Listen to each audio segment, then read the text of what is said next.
बच्चों एक बार brief recap कर लेते हैं कि लास्ट क्लास में हम लोगों ने क्या क्या कंप्लीट कर लिया था, and after that we will continue with our discussion. Okay, so in our last class we talked about the basic difference between empire and kingdom. तो बच्चों मैंने आपको क्या बताया था, that empires are larger than the kingdoms. तो empire में जो एम्परर होते हैं बच्चों, उनका जो एरिया होता है जिसको वो रूल करते हैं वो काफ़ी बड़ा होता है as compare to that of a kingdom. और किंगडम में जो रूलर्स होते हैं उनको बहुत सारे रिसोर्सेज या बहुत ज़्यादा स्टैंडिंग आर्मी की जरूरत नहीं होती है. लेकिन अगर हम एक एम्पायर की बात कर रहे हैं तो उनका जो हेड, उस एम्पायर का जो हेड या जो रूलर होता है that is the emperor, he needs a large standing army, और उसके लिए उनको बहुत सारे रिसोर्सेज की भी जरूरत होती है. राइट तो उसके बाद हम लोगों ने एडमिनिस्ट्रेशन के बारे में पढ़ा, दैट वहाँ पे एडमिनिस्ट्रेशन कैसे वर्क करता है अगर हम लोग मॉडर्न एम्पायर की बात करते हैं, है ना. क्योंकि हम लोगों ने लास्ट सेशन में ये भी देखा था that why it is important for us to know more about the modern empire. So it is because that basically modern empire was one of the largest empire in ancient India, right. और वो मैंने आपको map में ही दिखाया था. अगर map को आपने नोटिस किया होगा तो आपने देखा होगा कि एक छोटा सा एरिया साउथ इंडिया का बस है बच्चों, that was not conquered by the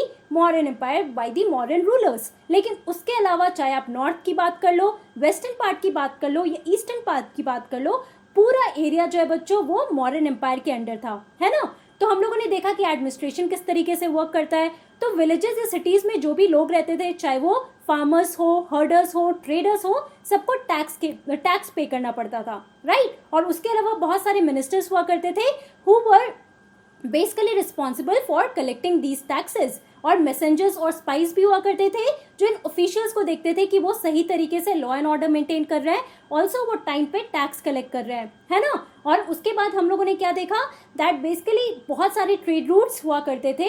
अगर हम मॉडर्न एम्पायर की बात कर रहे हैं, चाहे वो नॉर्थ वेस्टर्न पार्ट में हो या फिर साउथ इंडियन पार्ट में हो, तो हम लोगों ने दो एग्जाम्पल लिया था कि नॉर्थ वेस्टर्न पार्ट में इंपॉर्टेंट ऑब्जेक्ट या इंपॉर्टेंट प्रोडक्ट क्या था बच्चों, ब्लैंकेट्स. और अगर वही हम लोग साउथ इंडिया की बात कर रहे हैं तो साउथ इंडिया में गोल्ड या प्रेशियस स्टोन्स काफी इंपॉर्टेंट हुआ करते थे. तो बहुत सारे ट्रेड रूट्स, इंपॉर्टेंट रोड्स या रिवर्स थे बच्चों, that was under the control of the modern empire. और वहाँ पे बहुत सारे मिनिस्टर्स, ऑफिशियल्स हुआ करते थे who were responsible for collecting the resources in the form of tax और ट्रिब्यूट. और मैंने आपको ये भी बताया था that how tax is different from the tribute, right. Tax को रेगुलर बेसिस पे कलेक्ट किया जाता था, लेकिन अगर हम ट्रिब्यूट की बात कर रहे हैं तो वो रेगुलर बेसिस पे कलेक्ट नहीं किया जाता था. लोग वहाँ पे अगर कोई भी प्रोडक्ट बेच रहे हैं तो विलिंगली या अनविलिंगली वो लोग ट्रिब्यूट के फॉर्म लिया करते थे, राइट. अब बच्चों हम लोगों ने एडमिनिस्ट्रेशन के बारे में पढ़ लिया है, मॉडर्न एम्पायर का हम लोगों ने थोड़ा डिस्क्रिप्शन भी देख लिया है. अब आज की क्लास में जो सबसे इंपॉर्टेंट टॉपिक है that is about Ashoka who was the unique ruler in the modern empire. उनके बारे में हम लोग पढ़ते हैं. Okay, now this is an interesting story about Ashoka, क्योंकि एक तरफ आप लोगों ने बुद्धिज्म के बारे में पढ़ा है अपने लास्ट चैप्टर में, है ना. तो यहाँ पे आप देखो कि जो सबसे बड़ा रूलर था उस टाइम पे इंडिया में, सोचो उन्होंने वॉर गिव अप कर दिया था. तो जैसे आपका ये, तो हमारा जो ये चैप्टर है बच्चों, चैप्टर का नाम क्या है, चैप्टर का नाम है Ashoka the emperor who gave up war.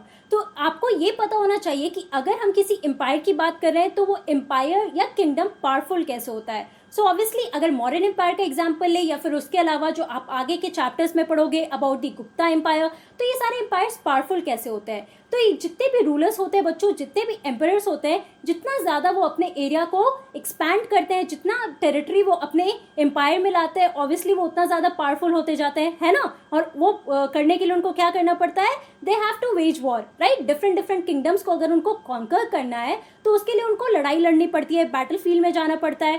तो जितने भी रूलर्स हैं, चाहे वो चंद्रगुप्त मौर्य हो, बिंदुसार हो या फिर अशोका हो, तो ये जितने भी इंपॉर्टेंट रूलर्स थे बच्चों मॉडर्न एम्पायर में, इन्होंने बहुत सारे बैटल्स लड़े हैं. लेकिन अगर हम अशोका की बात कर रहे हैं तो यहाँ पे आप देखो अशोका को हम लोग यूनिक रूलर कह रहे हैं.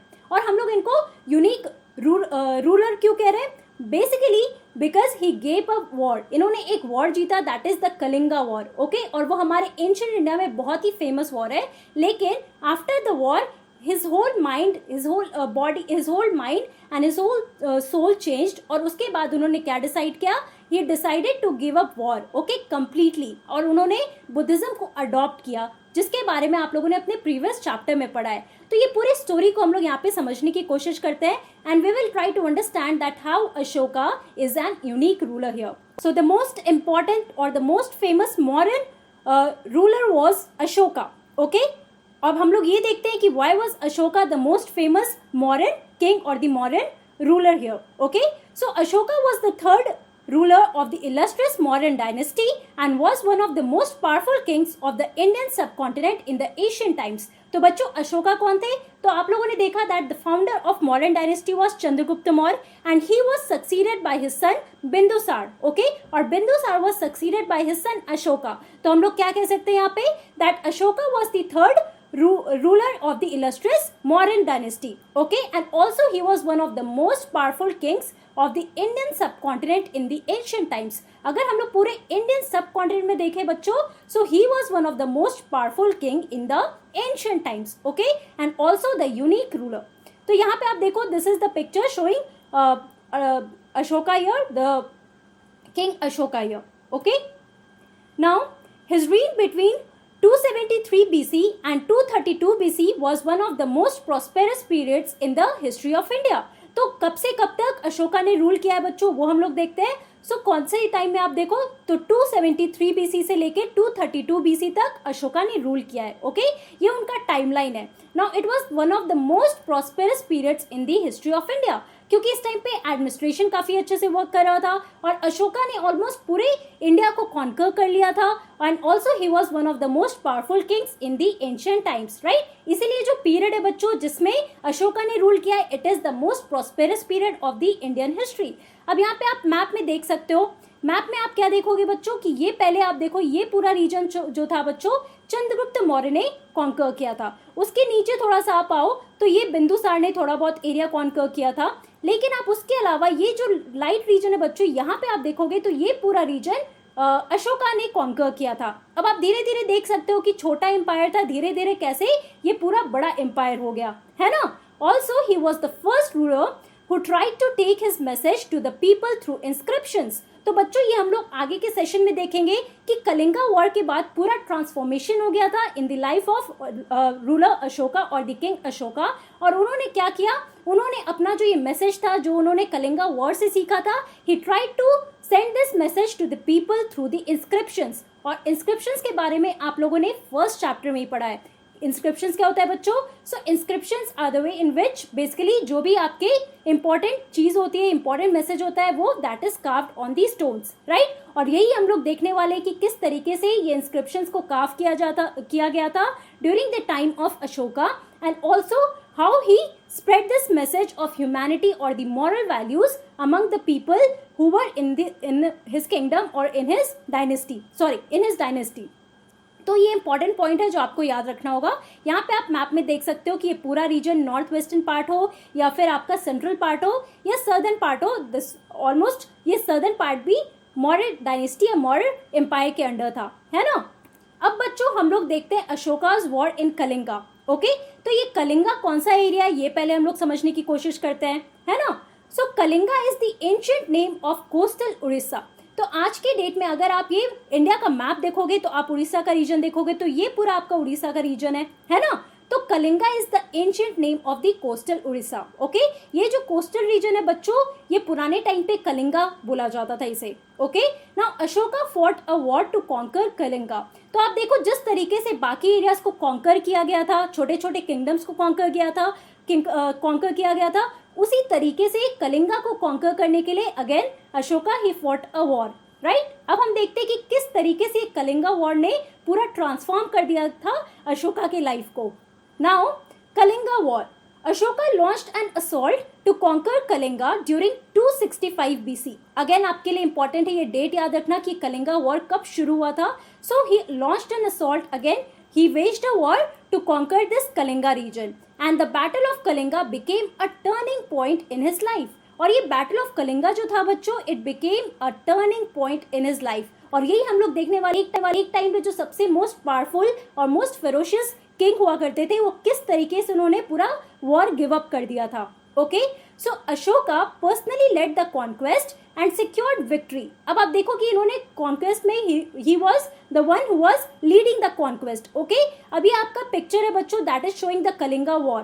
राइट, तो इस कलिंगा वॉर में आप देखो कि बहुत सारे लोग मारे गए थे, बहुत सारे लोग जो है वो इंजर हुए थे, और इसी को देख के अशोका ने पूरा अपना माइंड चेंज किया था and this became a turning point in his life. वो अभी मैं आपको बताती हूँ। सो on his orders, the whole of province was plundered, cities were destroyed and thousands of people were killed. अब अशोका के ऑर्डर से आप देखो, since he had to conquer the whole region of Kalinga, that is the coastal area of Odisha, right? उस time पे जो coastal area Orissa का हुआ करता था उसको कलिंगा कहा जाता था। तो वो रीजन को कॉन्कर करना था, इसीलिए उन्होंने अपने जो आर्मी मैन थे उनको क्या ऑर्डर किया, that they have to plunder, पूरे एरिया को, जो पूरा प्रोविंस है उसको बर्बाद कर देना है। उसके अलावा जितने भी सिटीज थे वहाँ पे, इंपॉर्टेंट सिटीज थे, उनको भी डिस्ट्रॉय कर दिया गया। और इसी बैटल में, ये कलिंगा वॉर में, thousands of people they were killed in the war. Okay. Now the morning after the victory, he went out to survey the states of the things and encountered nothing except burnt houses and scattered corpses. तो बच्चों next day क्या हुआ, जिस दिन उन्होंने battle जीत लिया, अब next day वो बेसिकली एक सर्वे पे गए, बैटल फील्ड पे गए। अब उन्होंने उस बैटल फील्ड में क्या देखा, उस बैटल फील्ड में उनको सिर्फ और सिर्फ घर मिले, वो भी जले हुए घर मिले, जो घर जल के बर्बाद हो चुके थे। उसके अलावा there were thousands of people who were lying dead. Okay, मतलब उनकी डेड बॉडी वहाँ पे रखी हुई थी। तो अशोका को उस पूरे बैटल फील्ड में ये सारी चीज़ें दिखी और इस चीज़ को देख के वो काफ़ी दुखी हो गए थे, काफ़ी सैड हो गए थे। उनको लगने लगा कि एक उनके डिसीजन से बहुत सारे लोग मर चुके हैं and that became a turning point in his life. Okay, that was the sudden change in his art. और उसके बाद उन्होंने डिसाइड किया that he is going to give up war completely, वो आगे कभी भी लड़ाई नहीं करेंगे। He will send the message of peace and also he decided to adopt Buddhism in his life. Okay, so however he was so horrified when he saw the violence and bloodshed that he decided not to fight any more wars. तो आप देख सकते हो कि battle field में next day जब उन्होंने देखा कि बहुत सारे लोग मर चुके हैं और जितने भी घर है वो बर्बाद हो चुके हैं, जितने भी इंपॉर्टेंट सिटीज़ थे बच्चों वो भी बर्बाद हो चुका था। So basically he was very much horrified, बहुत ही सैड थे और बहुत ही डरे हुए थे। ये ब्लडशेड या फिर ये विक्ट्री को देख के उनको खुशी नहीं मिली, ये वॉयलेंस को देख के उनको खुशी नहीं मिली। And after that what he decided, he basically decided not to fight any more wars. अब आप देख सकते हो ये बहुत ही इंपॉर्टेंट डिसीजन है अशोका की लाइफ में। क्यों? क्योंकि अगर उन्होंने डिसाइड किया that he is giving up war, so he can no more extend his empire, है ना। और वो बेसिकली पहले जितने भी बैटल्स लड़े थे, he was a very ferocious ruler. Okay, so basically उन्होंने काफ़ी अच्छी तरीके से बहुत ही विक्ट्री, हर एक बैटल में उन्होंने विक्ट्री उनको मिला है। लेकिन इस बैटल से, जो कलिंगा का बैटल था बच्चों, इस बैटल के बाद इनका पूरा हार्ट चेंज हो गया and he decided to walk on the path of Buddhism. Okay, he is the only king in the history of world who gave up conquest after winning a war. तो आप देख सकते हो कि अगर हम लोग वर्ल्ड हिस्ट्री में देखें, so he is the only king, ये एक लौते किंग है बच्चों जिन्होंने कॉन्क्वेस्ट या वॉर गिव अप किया आफ्टर विनिंग अ वॉर। ऐसा नहीं था कि कलिंगा वॉर ये हार गए थे, इन्होंने कलिंगा वॉर को जीता था, कलिंगा के एरिया को इन्होंने कॉन्कर कर लिया था सक्सेसफुली। लेकिन उसके बाद इन्होंने क्या डिसाइड किया, that he is going to give up the conquest, है ना। So he vowed never to practice violence again and devoted himself completely to Buddhism. और इन्होंने अपने आप को किस चीज़ में डिवोट किया बच्चों?